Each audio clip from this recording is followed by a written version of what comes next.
Názov tejto prezentácie je Romale Kaitumaro Romipen.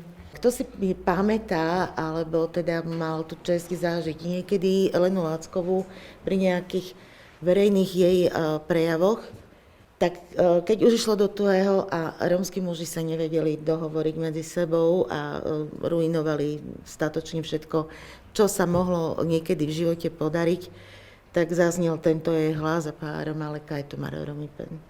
Kde je to vaše rómstvo? No a to väčšinou priviedlo tak trošku k rozumu. Tie také vášne, ktoré medzi Rómami vždy boli a sú a bohužiaľ asi aj budú. Aj bohužiaľ, aj bohudík, vďaka ním sme zrejme unikátni, ale vďaka ním sme aj tam, kde sme. Stále na tom jednom mieste. Ja som sa zamýšľala nad tým, že čo je to tá emancipácia a prečo Elena Lácková v súvislosti s emancipáciou ju spomínam, pretože Elena Lácková, alebo respektíve, ako nemusím samozrejme ľuďom vysvetľovať, čo to emancipácia je. Ale v tom úplne najzákladnejšom slova zmysle, ku ktorému som sa dopracovala, aj keď som jazykár, ale nie som ani historička, ani sociológ, alebo niečo také, ale rímske právo definuje proces emancipácie ako dospievanie dieťaťa. Respektíve, keď dieťa sa vymaní spod právnej moci svojho rodiča, otca v tomto prípade. A je to krásna analogia práve aj s postavením Rómov, ktorí boli stáročia a stále ešte sú braní ako deti. Deti, ktoré sú závislé emocionálne, ekonomicky, myslením, rôznymi nedokonalosťami a stupňom vlastného vývoja na majorite. Závisí na tej ktorej majorite v tom ktorom štáte.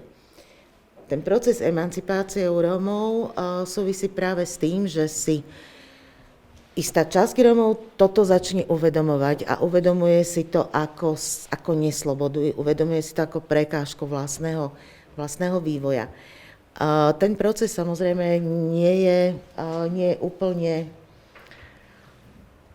rovnaký v každej krajine. Ja to uvádzam, vlastne to sú všeobecné definície, takže nič zatiaľ nejaké veľmi ako špecifické. Tie kľúčové aspekty emancipácie začínajú tým uvedomovaním si vlastnej identity cez kultúru, cez jazyk, cez svoje potreby, či už sú to politické, alebo spoločenské, vzdelanostné, kultúrne, rôzne, aj hmotné, aj nehmotné a ich realizácia. A vrcholný bod je dosiahnutie štátnosti. Dá sa povedať, že rómska emancipácia, alebo teda snaha Rómov o emancipáciu nikdy nemala tento cieľ. Nemala za cieľ dosiahnuť štátnosť vlastnú ako svoj vrcholný bod a nehovorili o tom ani tie najvýraznejšie postavy, ktoré sa realizujú v tej oblasti emancipácie. Nebola to nikdy agenda ani Eleny Láckovej, ako si ju pamätám. Ak pôjdeme ďalej, a tu už sa dostávame práve k jej roli, pretože Elena Lácková bola v podstate významná postava v tom procese emancipácie Rómov na Slovensku. Keď sa nad tým zamyslíme, tak jednoducho tých typov emancipácie je niekoľko. Ja som človek, ktorý najviac zažil v 90. rokoch, kedy Rómovia boli definovaní ako neteritoriálny národ. Neteritoriálna paneurópska národnostná menšina, alebo národ, dokonca národ. Myslím si, že ak si dobre pamätám, tak v spisoch, alebo teda v dokumentoch, ktoré sú schválené Radou Európy, stále takto figurujeme. Takže sme definovaní ako neteritoriálny národ, paneurópsky. Znamená to národ bez vlastného územia, bez definovaných územných hraníc, sme všade. Ako hovorím ja, je nás málo, ale sme všade. Takže asi tak. A teraz tá emancipácia vlastne sa ako keby rozčlenila, pretože jedna časť Rómov sa držala tej nadnárodnej menšiny a toho, že sme všetci Rómovia a mali by sme sa takto definovať a budovať štruktúry, ktoré budú pokrývať proste celú Európu a budú nejakým spôsobom tlačiť na tú rómskú jednotu. A potom tam bola potom sú teda tie ďalšie tlaky v rámci emancipácie, kde sa tlačí na realizáciu národnosti v rámci jednotlivých národných štátov. Elena Lacková, ak si dobre pamätám, a myslím si, že áno, patrila k tej prvej neteritoriálny národ, nadnárodná menšina, medzinárodné zapojenie, medzinárodná spolupráca, spolupráca medzi Rómami z jednotlivých krajín a definovanie spoločných cieľov, spoločných spôsobov, ako dôjsť k našim cieľom. Tým cieľom je samozrejme ten cieľ emancipácie, oslobodenie, získanie postavenia, rovnoprávnosť, získať všetky atribúty tak, ako má majorita a mať to ako vlastnú normu pre rómsku národnostnú menšinu alebo rómsku nadnárodnú menšinu. Štátom riadená emancipácia a grassrootová emancipácia, opäť to boli dva spôsoby, stále sú, ku ktorým teda dochádza v rámci emancipácie. Dá sa povedať jedna vec, Elena Lacková reprezentovala oboje, čo je veľmi vzácny prípad, si myslím, nie je takých veľa. Ona bola predstaviteľka, začala grassrootovou emancipáciou, stala sa súčasťou štátom riadenej emancipácie a skončila opäť v grassroote, ale skončila tam tak, že položila základy inštitúcií, ktoré fungujú dodnes, po viac ako 30 rokoch. Takže toto vidím ako veľký prínos. Tu som si trošku pozrela, že ako teda tá naša emancipácia prebiehala pred druhou svetovou vojnou. Záznamy hovoria práve o týchto hnutiach, respektíve krokoch, ktoré boli uskutočnené v rámci rómskych skupín, komunít, hlavne vo východoeurópskych krajinách, aj stredoeurópskych, ale hlavne vo východoeurópskych krajinách. V západnej Európe tieto kroky, literatúra tvrdí, že neboli. Ja si myslím, že boli, ale musela by som pátrať oveľa viac a nebol čas na to, ale myslím si, že áno a že je k tomu aj dokumentácia. Rozhodne ale tie kroky emancipačné v západnej Európe neboli natoľko viditeľné ani trvácne, ako boli vo strednej a východnej Európe. Po roku 1945, a tu sa začína už tá rola Eleny Lackovej, je pravda, že po skončení druhej svetovej vojny ani norimberské procesy, ani žiaden iný proces, ktorý prebehol a ktorý by sa mal zaoberať takým tým buď to odškodnením, alebo uznaním viny, alebo ospravedlneniami poškodeným, alebo obetiam násilia a toho útlaku, ktorý bol, tak nezahrnul Rómov. Rómovia proste ostali úplne mimo. Žiadna vláda si nepriznala chybu, nepriznala zodpovednosť za vojnové zločiny a nehovorilo sa o nich. O tom nakoniec pani Lacková aj rozprávala priamo v tej ukážke, ktorú sme mali na začiatku tejto konferencie. Kto sa zastal Rómov na Slovensku, bola Elena Lacková. A tu sa začína práve jej cesta ako aktivistky pochádzajúcej z grassrootu, to znamená priamo z osady. Ona si pamätala, vedela, čo zažila, ako to zažila, ako to celé vyzeralo, ako to dopadlo. A napísala teda tú hru, sama hovorila o tom, že chcela napísať knihu, ale komu by ju bola písala, keď Rómovia nevedeli čítať. Hej? Tak sa rozhodla, že urobí divadlo, urobila to divadlo, začala ho hrávať v tom divadle, a to je zase moja osobná spomienka, to poznám z rozprávania mojej babky a detka. V tom divadle hrali aj členovia našej rodiny, prešovskej, pretože oni vlastne, moje pratety a prastrikovia, oni boli pomerne dosť vzdelaní, neboli to vysokoškoláci, ale boli gramotní, vedeli čítať, vedeli písať. Vzťahy s ľuďmi, s Rómami z Veľkého Šariša boli veľmi tesné, blízke, dobré. Oni si aj počas vojny v podstate ako keby pomáhali. Keď bombardovali Prešov, prešovskí Rómovia ušli do Šariša, kde sa vlastne u šarišských Rómov skrývali, takže oni sa poznali. No a takže to prvé predstavenie bolo naštudované s Rómami z Prešova, ďalšie predstavenia už boli naštudované s Rómami z Veľkého Šariša. A tu vlastne tá legenda vznikla, hej? Pretože v dobe, po 45. roku a v 46. myslím už začalo ich turné, v 46. pokračovalo ďalej. To bola obrovská odvaha niečo takéto urobiť. A ja by som povedala, že to slovo odvaha by sme si teraz mali zapamätať, pretože to charakterizovalo Elenu Lackovú. Ja nechápem, ako je to možné, ja dodnes to nechápem, ale ona sa nebála. Ona proste dokázala do očí, do tváre povedať a robiť veci, ktoré by som sa ja dnes bála robiť.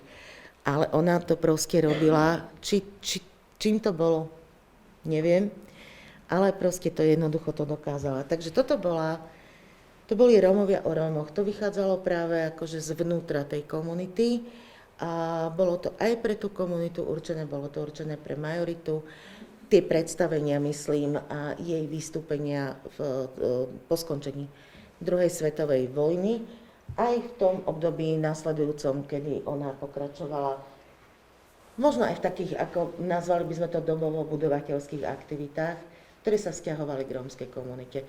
Ale v zásade bola to veľmi grassrootová aktivita, čo ako dnes, myslím si, že si môžeme z toho brať príklad. Emancipácia Rómov po druhej svetovej vojne. 60. roky samozrejme znamenali to spoločenské politické uvoľnenie. Tam je veľmi dôležitá vec, ten vznik Zväzu cigánov Rómov v Slovenskej socialistickej republike a následne v Českej socialistickej republike. On dlhé trvanie nemal, myslím, že to bolo rok 1973, kedy skončil. Ten zväz skončil, ale zanechal takú nezmazateľnú stopu. Všetci Rómovia vedeli o tom, že máme zväz cigánov Rómov. Ja som bola tiež, ako doma sa o tom rozprávalo, hej, a vedeli, že moji starí rodičia, my sme mali zväz cigánov Rómov. A kto ho robil? Ilonka Lacková. Hej, čiže každý o tom proste vedel. To je veľmi silná vec. Veľmi silná vec. To, že sa tieto dve organizácie združili v Ľudovom fronte, ja to poznám skôr, že Ľudová fronta, myslím sa to volalo. Takže oni vlastne sa tam dostali, no ale tak potom sa to celé vlastne skončilo a neskončilo sa to úplne najlepšie, ani nejak veľmi dobre. Samozrejme to končilo konfliktom a rozličnými obvineniami. Z tých ale práve Elena Lacková vyšla veľmi dobre.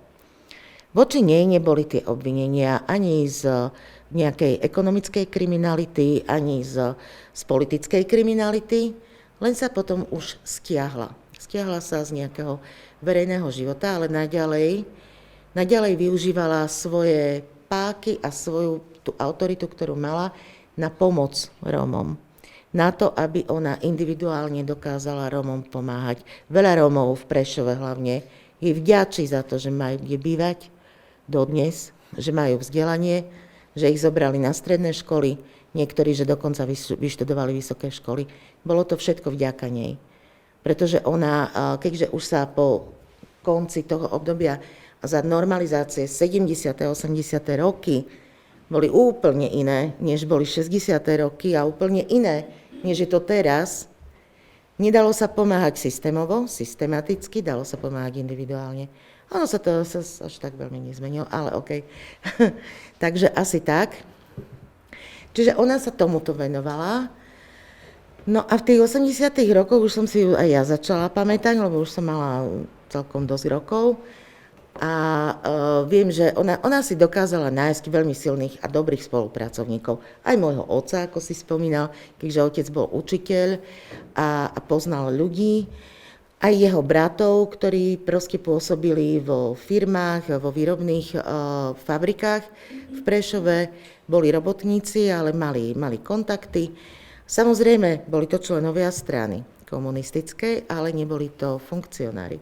Boli to členovia strany viac menej, väčšina z nich z nutnosti, niektorí z presvedčenia.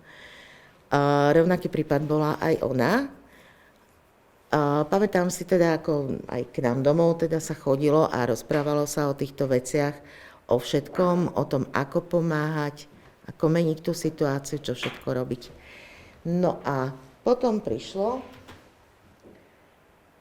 rok 1989 a to zmenilo veľmi veľa, zmenilo to vlastne ten kurz spoločnosti a toho, čo sa mohlo a čo sa nemohlo a zrazu sa to mohlo. Takže ten emancipačný proces sa opäť rozbehol a rozbehol sa smerom k inštitucionalizácii, k zakladaniu inštitúcií, ktoré by pracovali a zveľaďovali práve to rómstvo, to Romipen, pracovali na politickom pozdvihnutí, spoločenskom, ekonomickom. Tam bola Elena Lácková, jedna z prvých, ktoré to pochopili, čo je veľmi ako, ja som to sledovala z prvého radu, bola som proste pritom, mala som nejakých 18 rokov, začala som chodiť akurát na túto vysokú školu v Prešove, bola som prváčka a Elena Lácková vlastne založila Kultúrny zväz občanov rómskej národnosti. Tuto v Prešove sídlil nedaleko na Požiarnickej ulici. A ja ako študentka som tam chodievala, počúvala som, o čom sa rozprávajú. Stretla som tam veľmi veľa zaujímavých ľudí. Viem, že Elena Lácková tak ako vždy sedela za tým vrchstolom a mala pred sebou písací stroj. Ona veľa písala, ona písala na písacom stroji, tak sa raz zamyslela a hovorí, že ty máš nejaké štipendium? Hovorím, nemám. No tak my ideme vydať knihu, treba prepísať básne na stroji, na cyklostylové blany. A nemá to kto urobiť, no tak to budeš robiť ty a my ti zaplatíme 500 korún. My tuším zaplatili, to bolo super, to bolo úplne vynikajúce. Takže som sa naučila pracovať aj s cyklostylovými blánami. No a ona, vlastne ja som tam stretla aj ľudí, ako keď sa zakladalo múzeum v Brne, tak Emil Pokuta a ďalší proste sa chodili radiť k Elene Láckovej. K nej sa chodili radiť všetci. Ako to majú robiť, kde majú ísť, za kým majú ísť, čo majú robiť. Takže v tom bol ako z môjho pohľadu asi jej taký naozaj najväčší prínos, že ona veci vymyslela. Ona vymyslela ako, ona vymyslela čo, takto, nielen čo, ale aj ako, s kým to urobiť a čo to prinesie. Ona to vedela domyslieť. No len bohužiaľ už v tých časoch už mala dosť veľa rokov. Takže už niektoré veci jej proste už nebolo súdené urobiť, ani dokončiť, ale bola činná hlavne v tej oblasti už literárnej tvorby. Hej. Menej už to bolo aktivizmu, menej bolo chodenia, menej bolo burcovania národa, ale viac bolo literárnej tvorby, besied, publicistickej tvorby, ktorá dodnes teda je prístupná v Romano Lille a Festival rómskej kultúry, myslím, že jeden z prvých bol tuto v Prešove. Bolo to pod jej taktovkou, bolo to veľmi zaujímavé, veľmi nové pre nás všetkých. A čo ona veľmi zdôrazňovala naozaj je ten Romipen ako možný jednotiaci princíp emancipácie. Ja už len na záver, že Saša to aj niekoľkokrát spomenul, ja som sa dlhé roky živila ako tlmočníčka na mnohých konferenciách medzinárodných a tak ďalej. 20 rokov som to robila a poznala som aj ľudí, ktorí vlastne patrili medzi zakladateľov IRU, Medzinárodnej rómskej únie, napríklad doktor Jan Cibuľa, ktorý bol veľká osobnosť. A keď som ho stretla prvýkrát, hovorí, že ty si zo Slovenska? A ja, že Ilonka Lacková, jak sa má? Veľmi veľa ľudí, keď počulo, že som zo Slovenska, spojilo sa si mňa okamžite s Ilonkou Lackovou a chceli vedieť, ako sa má. Takže áno, ona niečo znamenala. Ona niečo znamenala a ja som veľmi rada a vďačná za to, že ju môžem. Ďakujem za pozornosť.